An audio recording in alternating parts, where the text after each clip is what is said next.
دنیاوی حیثیت ہے، وجاہت ہے، یا دنیا میں گمنامی ہے، کسنمی فرصت کے بھیا کیستی، کوئی آپ کا حال ہی نہیں پوچھ رہا کہ تم ہو کون، تمہارے منہ میں کتنے دانت ہیں، یا یہ کہ دنیا میں اقتدار کی کسی مسند پر انسان بیٹھا ہے، یا یہ کہ کوئی اس کے ہاتھ میں اختیار نہیں.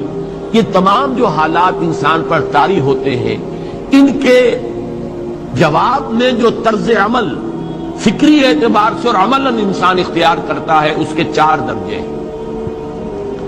پہلا درجہ ہے انتہائی گمراہی، ضل ضلالا بعیدا. وہ کیا ہے؟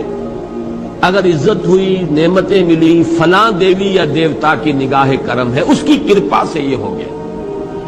اور اگر کوئی تکلیف آ گئی، مصیبت آ گئی، معلوم ہوتا کہ فلاں دیوی یا دیوتا ہم سے ناراض ہو گیا، یہ کالی دیوی کی طرف سے کوئی مصیبت آ گئی ہے، یا یہ کہ یہ لکشمی دیوی کی نگاہ کرم ہے کہ ہمیں دولت مل گئی ہے. یہ تو ہے شرک. شرک ہونے کے اعتبار سے یہ ہے ضل ضلالا بعیدا، انتہائی پستی. اس پستی سے اوپر آئیں گے تو توحید کی پہلی منزل ہے.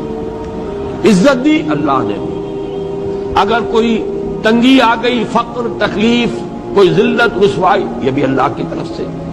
ایک اعتبار سے تو انسان ہدایت پر آ گیا. بڑی گہرائی تھی اس گندگی کی اور اس خباثت کی جو شرک جس کا نام ہے، اس سے انسان نکل آیا، نجاست سے. توحید تو ہے، لیکن ابھی اس میں اس کی گمراہی کا ایک ایلیمنٹ شامل ہے. اور یہ گمراہی سے جب تک آگے نہیں آئے گا، اوپر نہیں ابھرے گا، اس کا طرز عمل کیا ہوگا کہ ذرا کچھ مل گیا، عزت مل گئی، پھولے نہیں سما رہے، ٹک رہے، گردن اکڑ رہی، کہیں محرومی ہو گئی، کوئی تکلیف آ گئی، کوئی مشقت، فقر آ گیا، اب بجھ کر رہ گئے. ان دونوں کیفیات میں انسان کا پینڈولم جو ہے وہ ایکسٹریم کو جائے گا. یہ کب ہوگا؟ جبکہ انسان یہ سمجھتا ہے کہ اس دنیا میں جو دولت مل گئی یا عزت مل گئی تو یہ گویا کہ بڑی کوئی قابل فخر شے ہے، اور اگر یہاں پر کوئی تکلیف آ گئی، کوئی مصیبت آ گئی، فقر و فاقہ آ گیا تو یہ گویا کہ بہت ہی اہانت آمیز شے ہے. اگر یہ انسان سمجھے گا تو طرز عمل وہ نکلے گا نتیجے کے طور پر جو میں بیان کر چکا ہوں. یہ گمراہی ہے. اس گمراہی سے نکلیں گے تو آپ کس مقام پر آئے؟ دوسری منزل ہدایت کی کیا ہے؟ نہ یہ عزت ہے نہ یہ ذلت ہے، دونوں حیثیتیں برابر ہیں کہ یہ امتحان ہے. اسی لیے ان دونوں آیتوں میں ایک لفظ قدر مشترک ہے، اذا مبتلاہ فاما الانسان اذا مبتلاہ ربہ فاکرمہ ونعمہ.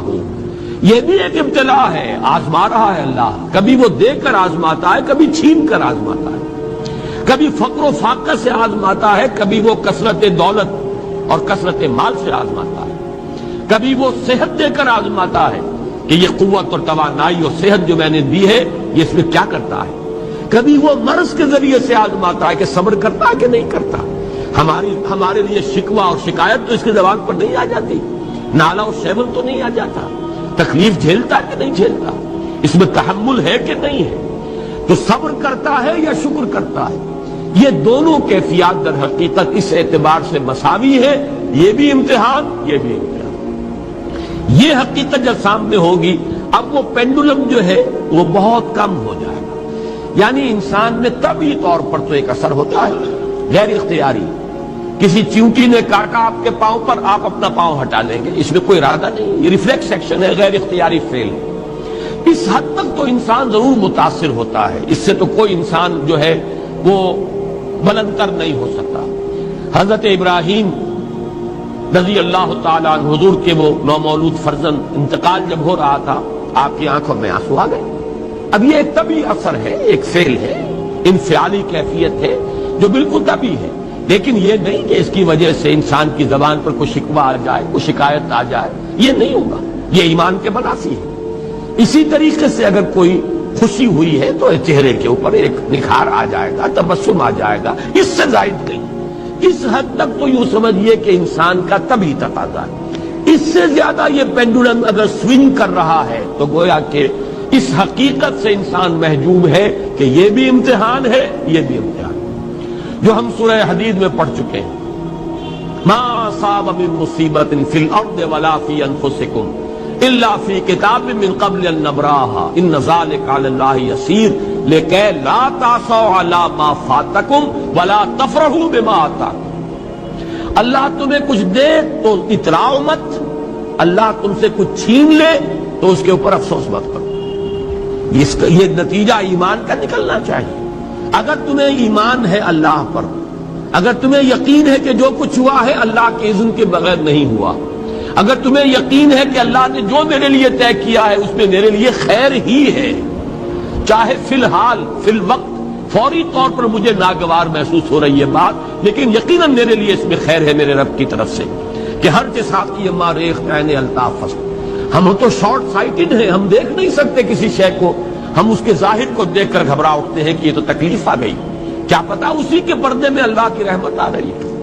میں نے وہ رئیس امروہوی کے اشعار آپ کو کئی دفعہ سنائے ہیں۔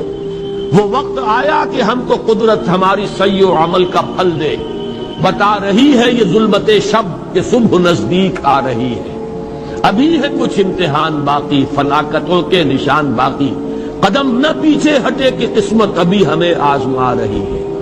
رئیس اہل نظر سے کہہ دو کہ آزمائش سے جی نہ ہارے، جسے سمجھتے ہو آزمائش وہی تو بگڑی بنا رہی ہے۔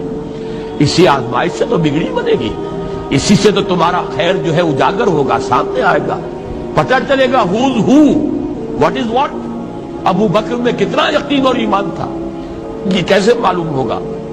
کیسے معلوم ہوگا کہ بلال میں کتنا سہار، کتنا تحمل تھا، کتنا صبر تھا، اگر وہ مصیبت ان پر نہ آتی کہ جو امیہ ابن خلف کے ہاتھوں ان پر قیامت ٹوٹ رہی تھی۔ تو یہ ساری چیزیں جو ہے ما اصاب من مصیبت فی الارض ولا فی انفسکم الا فی کتاب من قبل ان نبرأ ان ذلک علی اللہ یسیر لکی لا تاسوا علی ما فاتکم ولا تفرحوا بما آتاکم واللہ لا یحب کل مختال فخور۔ اگر اس حقیقت سے محجوب ہو جاؤ گے تو پھر اختیال اور فخر اور گھمنڈ پیدا ہو جائے گا تمہارے اندر، یا دوسری طرف مایوسی، کمر ہمت ٹوٹ کر رہ جائے گی، خودکشی کرنے کو انسان آمادہ ہو جاتا ہے، ذرا کوئی ناکامی دنیا میں آ گئی، کوئی تکلیف آ گئی۔ یہ ہے در حقیقت تیسری منزل، ہدایت کی دوسری سیڑھی۔ پہلا کیا تھا؟ نہاد ضل ضلالا بعیدا، کوئی خیر مل گیا تو کسی دیوی کی نگاہ کرم، کوئی تکلیف آ گئی تو کسی دیوتا کی ناراضگی، یہ تو ہے ضل ضلالا بعید۔ اس سے اوپر آئے، یہ پہلی سیڑھی ہدایت کی ہے۔ عزت ہے تو اللہ کی طرف سے، اور اگر کوئی ذلت ہے، تنگی ہے تو اللہ کی طرف سے۔ یہ ہدایت کا آغاز ہو گیا، یہ توحید کی بنیادی منزل ہے۔ اس سے اگلی منزل، یہاں کی ذلت ذلت نہیں، یہاں کی عزت عزت نہیں۔ ذالک یوم التغابن، ہار اور جیت کے فیصلے کا دن تو قیامت کا دن ہے۔ وہاں معلوم ہوگا جس کو اس روز عزت ملی وہ عزت والا ہے، جو اس روز ذلیل ہو گیا وہ ذلت والا ہے۔ یہ تو امتحان ہے، دار الامتحان ہے۔ خلق الموت والحیات لیبلوکم ایکم احسن عملا، یہ تو دار الامتحان ہے۔ امتحان ہونے کے ناطے دونوں برابر ہیں۔ اس سے اوپر ہے ایک چوتھی منزل، ہدایت کی تیسری منزل۔ وہ کیا ہے؟ عام طور پر انسان یہ سمجھتا ہے کہ یہ جو آزمائش ہے تنگی کی اور فقر و فاقہ کی، یہ سخت تر آزمائش ہے، اور نعمتوں کی بارش ہو تو یہ آسان آزمائش ہے۔ یہ بھی ابھی گمراہی کا ایک پرت جو ہے اس کی باقی ہے۔ ابھی ہدایت کا جو کامل جو ہوگا انکشاف، وہ کب ہوگا؟ جب انسان اس حقیقت کو جان لے کہ جہاں وسعت ہو، جہاں کثرت ہو، وہ زیادہ بڑا امتحان ہے، سخت امتحان ہے، بجائے اس کے کہ اگر قلت ہے، کمی ہے، یہ کم تر امتحان ہے، یہ کم بھاری امتحان ہے۔ کیوں؟ کہ اگر آپ کے پاس کثرت ہے، آپ کے اندر غفلت پیدا ہو جائے، کثرت کا لازمی نتیجہ غفلت ہے۔